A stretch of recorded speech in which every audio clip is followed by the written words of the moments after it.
Jadi salafi itu asal mulanya penamaan salafi itu adalah orang-orang yang mengikut kepada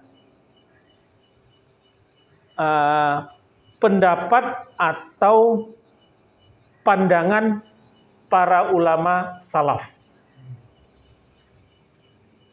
Makanya disebut dengan salafi, pengikut daripada ulama-ulama salafus soleh. Ya. Nah, ini yang sudah kita jelaskan. Salafus soleh itu siapa? Ya. Salafus soleh itu siapa? Itu jelas. Salafus soleh itu yang disebut dengan orang yang dinamakan salafus soleh itu adalah orang-orang yang ulama-ulama yang masih berada di sebelum tahun 300 Hijriah. Ya, itu yang disebut dengan salafus soleh. Siapa itu orang-orang di situ? Adalah orang-orang yang 4 imam mazhab ini. Dengan ulama murid-murid mereka. Itulah yang disebut dengan salafus soleh. Ibnu Taimiyah itu tidak termasuk salafus soleh. Karena Ibnu Taimiyah sudah pada abad ke-7 Hijriah. Ya. Sudah tidak salafus soleh lagi. Nah, ini asalnya. Jadi salafi itu adalah sebenarnya adalah pengikut keempat imam mazhab itu. Jadi dia bisa ngikut mazhab Syafi'i, bisa ngikut mazhab Hambali, Hanafi, Maliki. Tetapi semuanya mereka dasarkan kepada 4 ini. Itulah yang disebut dengan salafi, pengikut salafus soleh. Maka disebut salafi. Nah, kenapa sekarang dikatakan ada lagi orang yang menyebut tambahan salafi wahabi? Ya. Nah, dari orang-orang yang mengaku salafi itu ada orang yang mengikut kepada paham Muhammad bin Abdul Wahhab. Ya. Wahabi itu asalnya dari kata pengikut Muhammad bin Abdul Wahhab. Siapa itu Muhammad bin Abdul Wahhab? Ada 2 Wahhab ya. Wahhab yang pertama itu adalah Wahhab yang kaum Khawarij. Itu ada Wahhab juga di situ, ya. Yang kedua itu adalah Wahhab ulama, dia ulama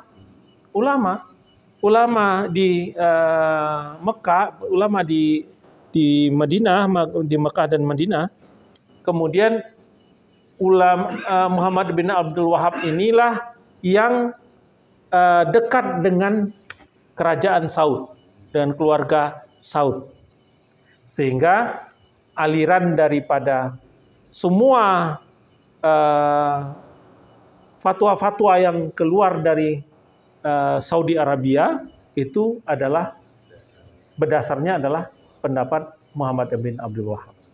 Itu sebabnya disebut dengan salafi wahabi. Salafi itu macam-macam. Jamaah tabligh itu secara umumnya disebut salafi. Ya. Kenapa? Salafi itu adalah orang yang mengikut. Dia mengambil Al-Quran dan Sunnah sebagai patokan berdasarkan pada pemahaman salafus soleh. Itu loh salafi itu. Jadi orang yang mengambil Al-Quran dan As-Sunnah sebagai pegangan dengan pemahaman salafus soleh. Siapa salafus soleh itu? Orang-orang yang hidup di masa 300 tahun. Kenapa? Karena Rasulullah mengatakan bahwa generasi yang terbaik itu adalah generasiku, setelahnya, setelahnya, dan setelahnya. Iya. Iya. Ya 300 tahun lah diperkirakan. Nah, itu adalah yaitu ulama-ulama yang hidup pada masa itu. Itu yang disebut dengan salafus soleh. Jadi kalau salafi itu adalah orang yang mengikut Al-Quran dan Sunnah berdasarkan pada pemahaman salafus soleh. Salafi wahabi lain lagi. sama salafinya, tetapi jalurnya adalah Muhammad bin Abdul Wahhab. Apakah mereka Ahlus Sunnah? Mereka ngaku Ahlus Sunnah wal Jamaah. Bahkan mereka berbeda dengan Mu'tazilah. Kalau Mu'tazilah tidak memakai hadis-hadis dhaif sebagai fadilul amal. Mereka pakai hadis walaupun dhaif ya, bukan maudlu ya. Dhaif itu artinya lemah ya.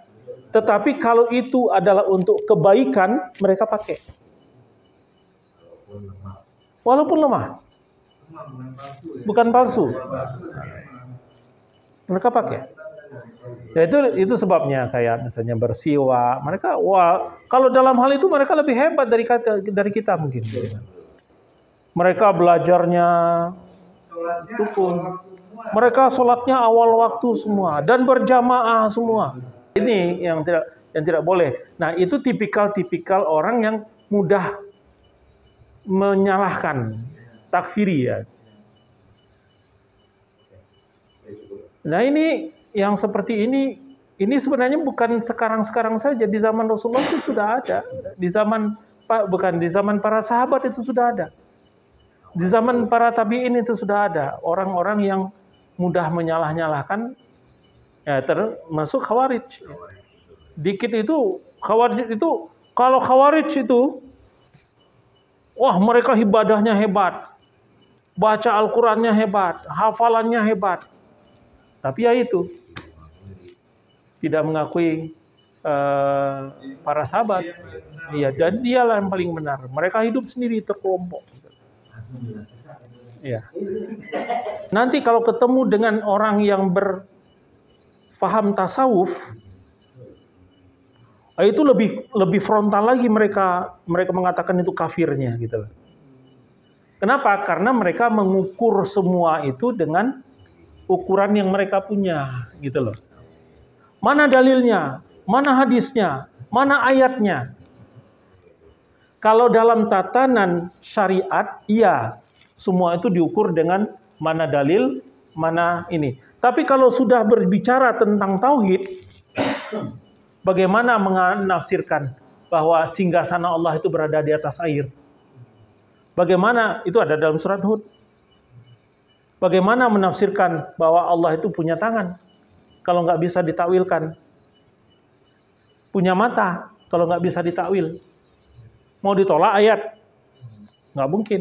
Akhirnya mereka meyakini bahwa mata Allah itu Allah melihat. Gitu. Bahwa Allah itu duduk di atas kursi.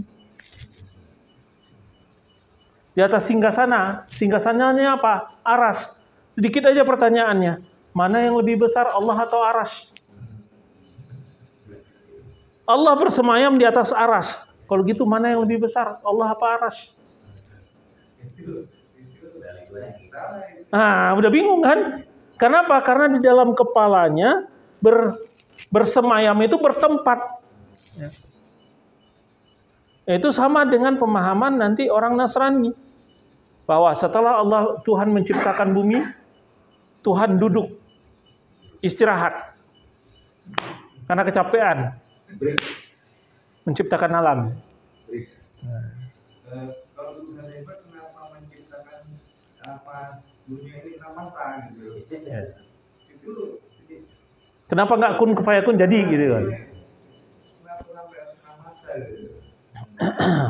Artinya hal-hal yang seperti itu sudah selesai dibahas gitu loh oleh para ulama.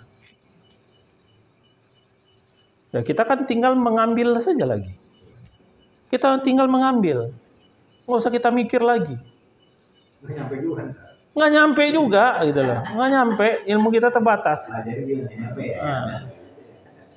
Orang ngaji aja masih terbata-bata gitu kan. Jadi itu memang cara dari orang-orang itu untuk mempertahankan kelompoknya. Itu caranya. Kalau itu jangan ikutin, jangan keluar dari majelis itu. Sama begitulah. Lah bagaimana caranya kita mau tahu kebenaran orang itu kalau kita nggak pernah tahu, nggak pernah mau dengar. Waktu saya membahas mereka mengatakan bahwa keturunan Rasulullah keturunannya itu masuk neraka. Ya, kan itu sempat saya bahas kan, ya, sempat saya bahas. Mereka melintir kemana-mana. Akhirnya saya todong. Itu menurut kamu menyakiti Rasulullah nggak? Iyalah, menyakiti Rasulullah.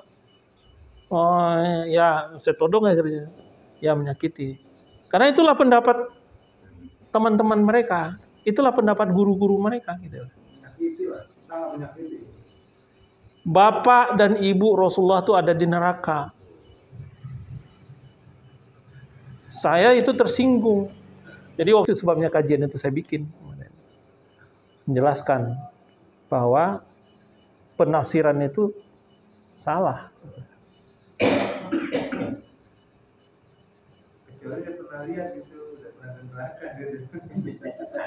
Dia hanya berdasar kepada satu hadis. Nggak bisa lah. Baik, cukup ya.